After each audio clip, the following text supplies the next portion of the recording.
সুসমাচার 21:36। Hallelujah. কিন্তু তোমরা সর্বসময় জাগিয়া থাকিও, প্রার্থনা করিও, যেন এই যে সকল ঘটনা হইবে তাহা এড়াইতে এবং মনুষ্যপুত্রের সম্মুখে দাঁড়াইতে শক্তিমান হও। Hallelujah, hallelujah. একটা মানুষ প্রভুর থেকে সরে যাওয়া অনেকগুলো কারণ আছে, জানো? হালেলুয়া। একটা মানুষ প্রভুর থেকে সরে যাওয়ার অনেক রকম কারণ আছে। যদি বলো কেন, আজকে এই 2012 সাল থেকে 2024 সালে পর্যন্ত এসে দাঁড়িয়েছে, তাই তো? হালেলুয়া। তাই এই কয়েক বছরের মধ্যে মানে অনেককে দেখলাম যে প্রভুতে আসে। হালেলুয়া, অনেক। যদি সকলে আসে মন্ডলী ধরবে না, আর যদি সকলে মানে এসেও মানে ঈশ্বরের উদ্দেশ্যে একবারে জয়ধ্বনি করে ওঠে, এলাকা হয়তো কেঁপে উঠবে। হালেলুয়া। কিন্তু বাইবেলে লেখা আছে যে আহত অনেক, কিন্তু লাস্ট মনোনীত মানে বিশ্বাসে দাঁড়িয়ে থাকার লোক অল্প। হালেলুয়া। তাই এই বছরও মনে করো না করে 19 জন হয়েছে। হালেলুয়া। হয়তো কয়েকজন বাইরের আছে, বাকি 19 জনের মধ্যে হয়তো 5 জন মনে করো বাইরের আছে, বাকি 14 জন তো এখানকার নাকি? হালেলুয়া। কিন্তু 14 জন আরাধনের 10টি ছেলে কি হয়েছিল জানো তো লাস্টে? চলে। Hallelujah, hallelujah. তা যাই হোক, ঈশ্বরকে ধন্যবাদ দিই। বাইবেলে বলছে যে প্রভু থেকে সরে যাওয়া অনেক রকম কারণ হয়। হালেলুয়া। বাইবেলে বলছে তোমরা সবসময় জাগিয়া থাকো, যেন এই সকল ঘটনা যখন তোমাদের জীবনে ঘটবে সেটাকে এড়াতে পারো, এবং যখন তুমি মনুষ্য পুত্রের সামনে দাঁড়াবে তখন যেন বুক ফুলিয়ে দাঁড়াতে পারো। Hallelujah, hallelujah. পুলিশের সামনে বুক ফুলিয়ে দাঁড়ায় কি? যে অন্যায় করে না। মা বাবার সামনে বুক ফুলিয়ে দাঁড়ায় কে? যে অন্যায় করে না, সেই ছেলে, তাই তো? যে তুমি আমার কিছু বলতে পারো না, আমি কিছু করিনি। হালেলুয়া। তদানুসারে যীশু খ্রিস্টের সামনে বুক ফুলিয়ে দাঁড়াবে কে? যে ধার্মিক। হালেলুয়া, যে ধার্মিক। বাইবেলে বলছে মানুষের ভোগ পীড়া, জীবিকার দর্প, হালেলুয়া, এগুলো মানুষকে প্রভুর থেকে আলাদা করে দেয়। হালেলুয়া। আমরা যদি 2 লাইন একটুখানি আগে চলে যাই, যেখানে পড়লাম 36, আমরা যদি 34 থেকে পড়ি, দেখো কি লেখা আছে। কিন্তু আপনাদের বিষয়ে সাবধান থাকিয়ে পাছে ভোগ পীড়া, মত্ততা ও জীবিকার চিন্তায় আর তোমাদের হৃদয় ভারগ্রস্ত হয়। হালেলুয়া।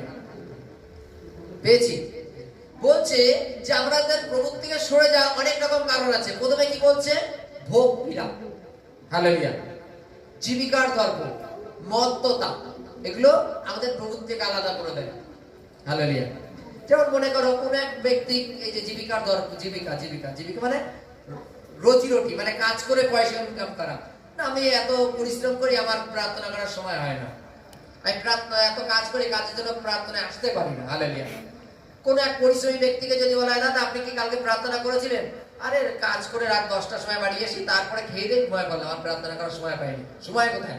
সকালবেলা উঠেই 8টার সময় কাজে চলে যাওয়া, আবার ওই টাইমে এসে কখন প্রার্থনা করবো? এটা হচ্ছে অজুহাত। হালেলুয়া। এই যখন তুমি মনে করো একদিন প্রার্থনা করছো না, 2 দিন প্রার্থনা করছো না, 3 দিন করছো না, করতে করতে করতে করতে একটা জিনিস দেখবা, তোমার জীবনে একটা অন্ধকার আস্তে আস্তে নেমে আসছে। কারণ তুমি প্রভুর থেকে সরে যাচ্ছ, তাই না? প্রভুর যদি তো তুমি আলোকিত ছিলে, কিন্তু যখন তুমি প্রার্থনা কমিয়ে দিয়েছো, তোমার জীবনে অন্ধকার আসা চালু করেছে।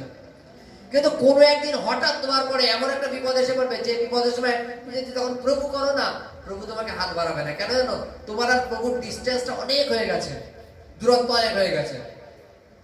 বাইবেলে কি বলছে? এই জীবিকার দর্পের জন্য অনেকে প্রভুর থেকে সরে যায়। গোপাল দা, আমি প্রত্যেক রবিবার আসতে পারি, কিন্তু রবিবার যদি এক্সট্রা কাজ যায় তাহলে তো 500 টাকা এক্সট্রা হয়। তো ওই দিন যদি না আসি তাহলে 500 টাকা আমার পরিবারে হলো।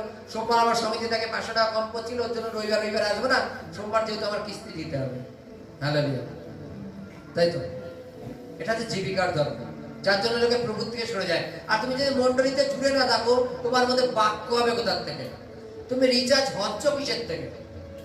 মন্ডলীতে যে বাক্য ডিক্লেয়ার করা হয়, সেই বাক্যটাকে ভেঙে ভেঙে ভেঙে ভেঙে বলা হয়। কেন? যেন তোমরা বুঝতে পারো। হালেলুয়া। বাক্যের ফল কি? যেন তোমরা বুঝতে পারো, ওর জন্য বাক্যটাকে বলা হয়। যদি জুড়ে থাকো তাহলে তার ফল আছে। হালেলুয়া। এই জীবিকার দর্প, চলো কালকে সমিতি আছে, সমিতির জন্য আমি রবিবার দিনকে আসতে পারবো না, এরকম অনেক অনেক মেম্বারই আছে যে সোমবার সমিতি বলে রবিবার আমি মন্ডলীতে আসবে না।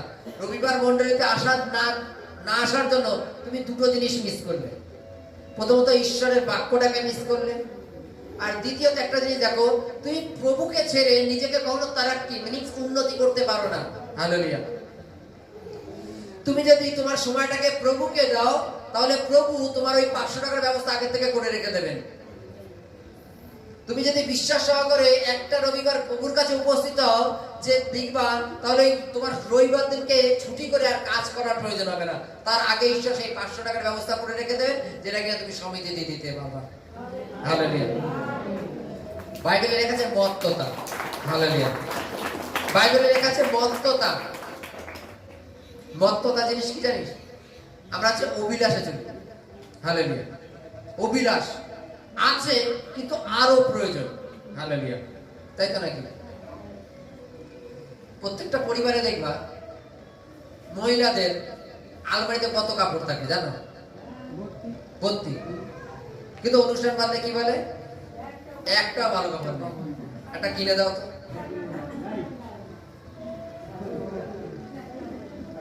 ওর বাড়ি একটা ভালো কাপড় আছে, আমারও কিনতে হবে। ওর বাড়ি মানে ফ্রাইড রাইস বিরিয়ানি হয়েছে, আমারও করতে হবে। সে 12 কথা সামান্য হোক বা না হোক, এটা হচ্ছে একেবারে মত্ততা। চলো শুরু হয়ে গেল, কাপড় দিলা না, আমি যাবো না প্রার্থনায়।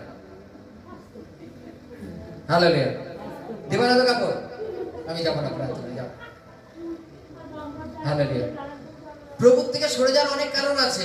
এবার এই বায়নাগুলো কারা করে? যার মধ্যে প্রভুর বাক্য নেই। হালেলুয়া।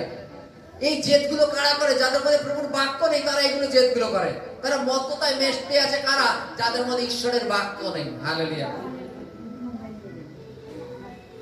ইয়োব রাজা কি বলছে? তিনি আমাকে সুস্থ করুক আর না করুক, তিনি আমার পরমেশ্বর। হালেলুয়া। ইয়োব রাজা ঘা হয়েছিল জানো তো? কি বলছিল তার বন্ধুদের? তিনি আমাকে সুস্থ করুক আর না করুক, তিনি আমার পরমেশ্বর। তুমি আমাকে কাপড় দাও আর না দাও, আমি প্রভুর বাক্য শুনতে যাব। হালেলুয়া। তুমি আমাকে নতুন জামা দাও আর না দাও, আমি প্রভুর বাক্য শুনতে যাব। হালেলুয়া। পরে কি বলছে বাইবেলে? কি বলছে? ভোগ পীড়া।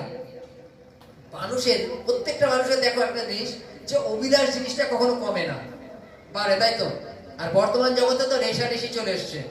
এই রেষারেষির জন্য মানুষ ঈশ্বরকে ছেড়ে দেয়। মনে করো বাইবেলে যখন যোহন বাপ্তায় যখন বাপ্তিস্ম দিচ্ছিল, তিনি কারারক্ষীদের, সেনাবাহিনীদের এক এক রকম মেসেজ দিয়েছিল জানো?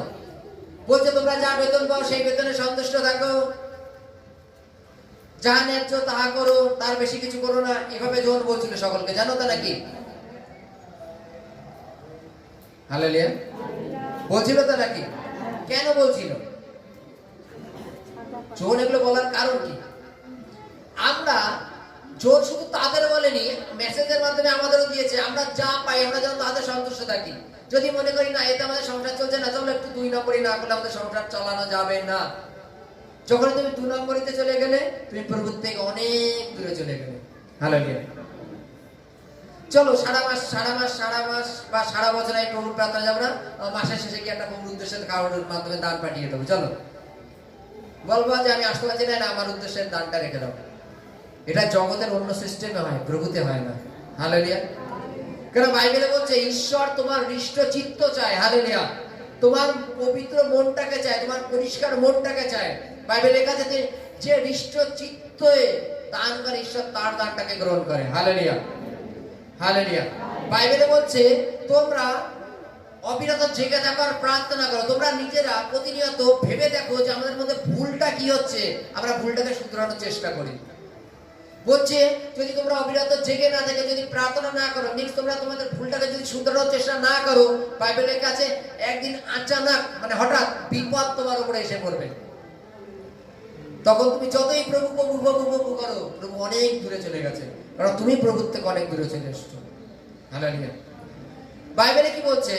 তুমি যখন এই ভোগ পীড়া, জীবিকার দর্প, মত্ততায় যখন প্রভুর থেকে সরে গেছো, তুমি প্রভুর বিচার যখন হবে, তখন তুমি বুক ফুলিয়ে দাঁড়াতে পারবো প্রভুর সামনে যে প্রভু আমি নির্দোষ? কোন সন্তান মা বাবার সামনে দাঁড়াতে পারবে আমি নির্দোষ? কেন? সে দোষী। হালেলুয়া। সে দোষী। এবং দোষী হয়েছে বলেই সে বুক ফুলিয়ে তার দাঁড়ানোর ক্ষমতা নেই। বাইবেলের লাস্ট লাইনে কি বলছে? যেন তোমরা মনুষ্যপুত্রের সম্মুখে শক্তিমান ভাবে দাঁড়াতে পারো। হালেলুয়া। মনুষ্যপুত্রের সম্মুখে দাঁড়াইতে শক্তিমান হও। হালেলুয়া। শক্তিমান কথা হচ্ছে বুক ফুলিয়ে দাঁড়ানো। আমি অন্যায় করিনি, আমার বাবা আমাকে কি সাজা দেবে? আমি যদি অন্যায় করতাম, বাবা আমাকে বলতো। যদি আমি ধার্মিক হই, তাহলে ঈশ্বরের সামনে আমাদের দাঁড়াতে অসুবিধা নেই তো। যদি আমরা যদি দেখি যে আমরা প্রভুর বাক্য মানিনি, প্রভুর থেকে দূরে ছিলাম, বাক্য মেনে চলিনি, তাহলে কোন বুকে সাহস নিয়ে আমরা প্রভুর সামনে গিয়ে দাঁড়াবো? হালেলুয়া। দাঁড়ানোর ক্ষমতা আছে? নেই। ফলে বাইবেলে বলছে তোমরা অবিরত জাগিয়ে থাকো। তাহলে রাত রাত ঘুমাবো না। জেগে থাকার কথার অর্থ হচ্ছে সচেতন। আমরা আমাদের প্রত্যেকের জীবন চরিত্রটা, রোজকারের জীবন চরিত্রটা যদি আমরা দেখি যে আমরা কোনো ভুল করছি না তো, ভুল করছি না তো। আগে 2 ঘন্টা প্রার্থনা করতাম, এখন 1.5 ঘন্টা, কদিন পরে 1 ঘন্টা, তারপর 8 ঘন্টা, তারপর 2 দিন পর পর 1 দিন। তুমি নিজেকে ক্যালকুলেশন করে দেখো, আগে আমি 2 ঘন্টা প্রভুকে দিতাম, আর এখন আমি মাত্র 10 মিনিট প্রভুকে দিই। হালেলুয়া। এটা কি ভুল হচ্ছে না?